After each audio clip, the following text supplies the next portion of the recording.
Islom Makhachev chempionlik jangi uchun 2 asosiy nomzodni ochiqladi. U Arman Sarukyanga qarshi yana jang qilishni xohlaydimi yoki yo'qmi degan savolga aniq javob berdi.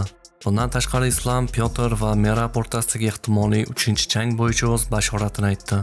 U o'zini UFC pound-for-pound reytingida yuqoriroq o'ringa loyiq deb hisoblaydi. Lekin eng qizig'i bu gap reyting haqida emas. Islom ochiqcha ishora qildi. Agar Habib UFC tarixidagi eng buyuk jangchi bo'lgan bo'lsa, nega uning darajasida jang qilayotgan odam pastroq turishi kerak? Bu Habib soyasidan chiqish harakati. Video davomida Islom Makhachev aytgan eng muhim gaplarni birma-bir ochib beramiz. Chempionlikka kimlarni nomladi?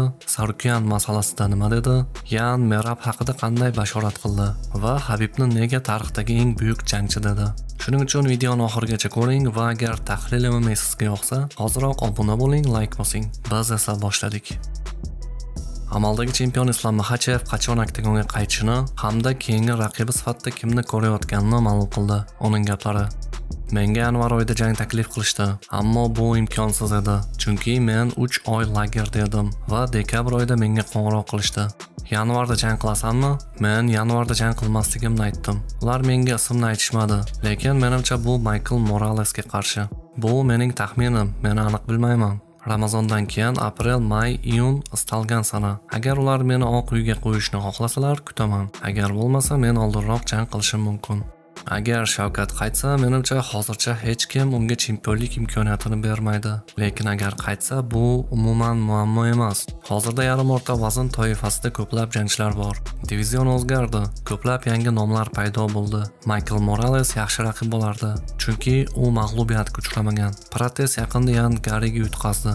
Masalan, Garri Shavkatga yutqazdi. Ularning ikkalasi ham mag'lubiyatlar tarixiga ega. Agar tanlashim kerak bo'lsa, men Michael Morales yoki Kamaru Usmanni tanlardim.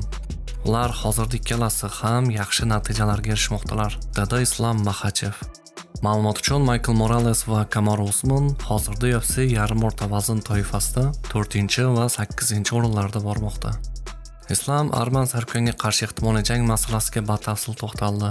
Uning aytishicha, bu to'qnashuv hozircha asosiy ustuvor janglar qatorida emas. Biroq Sarukyan chempionlik uchun yetarli da'vo ko'rsatsa, Islom bu jangdan qochmasligini ochiq aytdi.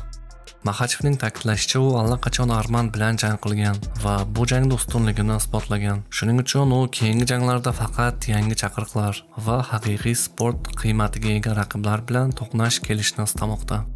Shu bilan birga Islom Sarukyanning oxirgi natijalari va rivojlanishini tan oldi. Agar Arman yana 1 yoki 2 katta g'alaba bilan o'z da'vosini mustahkamlasa, bu jang yana kun tartibiga qaytishi mumkinligini aytib o'tdi. Xulosa qilib aytganda, Islom Makhachev Sarukyan bilan jangdan qochmaydi, ammo chempion sifatida u faqat navbatini va maqomini to'liq oqlagan raqiblar bilan jang qilishni afzal ko'rmoqda. Islom Makhachev Pyotr Yanning Merab Dvalishvili ustidan qozonilgan g'alabasi haqida fikr bildirdi va jangchilar o'rtasidagi ehtimoliy 3-jang bo'yicha o'z bashoratini aytdi.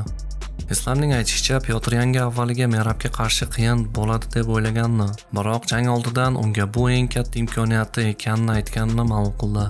Uning fikricha, Merabning qisqa vaqt ichidagi ko'p janglari Pyotr foydasiga ishlagan. Islom Pyotrning tayyorgarligi kuchli bo'lganini, xatolarini tuzatganini ta'kidladi. Makhachev 3-jangda Pyotr Yan uchun yanada oson bo'lishini bashorat qildi. Ammo u bo'shashmasligi va Merabning kurashidan qo'rqmasligi kerakligini alohida qayd etdi. Islom Makhachev o'zini UFC'ning pound-for-pound reytingida yanada yuqori o'ringa munosib deb hisoblaydi. Shu bilan birga u do'sti Habib Nurmagomedovni dunyoning eng kuchli ligasi UFC tarixidagi eng buyuk jangchi deb aytadi. Uning gaplari: Hozirgi kunda UFC'dagi eng yaxshi jangchi bu menman. Eng hayajonli jangchi Max Holloway.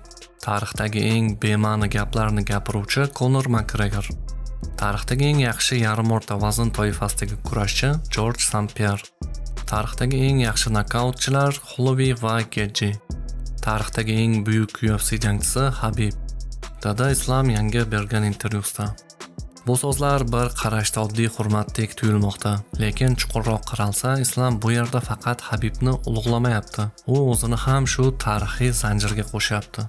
Go'yoki u shuni demoqchi: Habib tarixdagi eng buyuk bo'lsa, hozirgi davrning eng kuchlisi menman. Xo'sh, endi eng qiyin savol. Habibmi yoki Islom? Biri mag'lubiyatsiz afsona UFC tarixini yopib ketgan. Ikkinchisi hozirning qiroli pan-turpan tepasiga men loyiqman deb turib olgan jangchi. Lekin bitta gap, Habib tarixda eng buyuk bo'lsa, Islom hozir undan ham kattaroq meros qoldiryapti.